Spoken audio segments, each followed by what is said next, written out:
धाराशिवमध्ये संत गजानन महाराजांच्या पालखीच्या स्वागतासाठी पालखी मार्गावर 2 ते 3 किलोमीटर रांगोळी काढण्यात आलेली आहे। धाराशिवमधील G38 कडून 6 वर्षांपासून ही रांगोळी काढली जाते।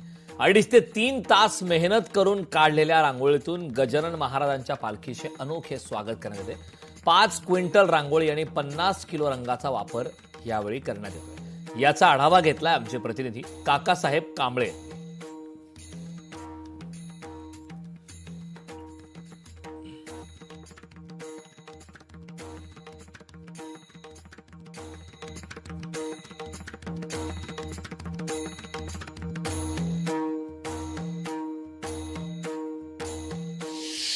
तुम्ही पाहू शकता की धाराशिवकरांनी मोठी रांगोळी काढलेली आहेत। दीदी काय सांगशील आता की तुम्ही आता किती वेळापासून ही मेहनत करताय आणि कोणत्या रांगोळी आहेत, काय केलं नेमकं? गजानन महाराजांच्या पालखीची सेवा करायचं हे माझं 6वं वर्ष आहे। सलग 6वं वर्ष आहे की मी हे रांगोळी सेवा करते। राजश्री शाहू महाराज चौक ते ज्ञानेश्वर मंदिरापर्यंत आपण कंटिन्यू अखंड रांगोळी काढायची सेवा करतोय। माझ्यासोबत माझी पूर्ण टीम, माझे स्टुडंट असे 15 ते 20 जणांची टीम असते। त्याच्यामध्ये माझ्या फॅमिलीचा पण खूप सपोर्ट आहे। त्याचबरोबर ही आपली कोणाची आर्थिक मदत वगैरे असं काही प्रकार नाहीये, हा आपली स्वतःची सेवा असते।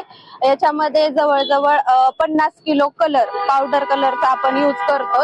त्याचप्रमाणे 5 पोती पांढरी रांगोळीचा वापर करतो, जेणेकरून म्हणजे 5 टन पांढरी रांगोळीचा आपण त्याच्यामध्ये वापर करतो।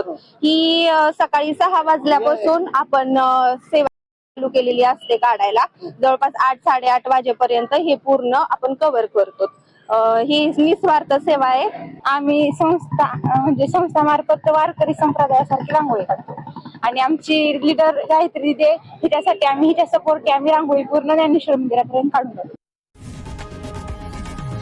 लोकशाही मराठी ऐका, पहा, जागरूक रहा।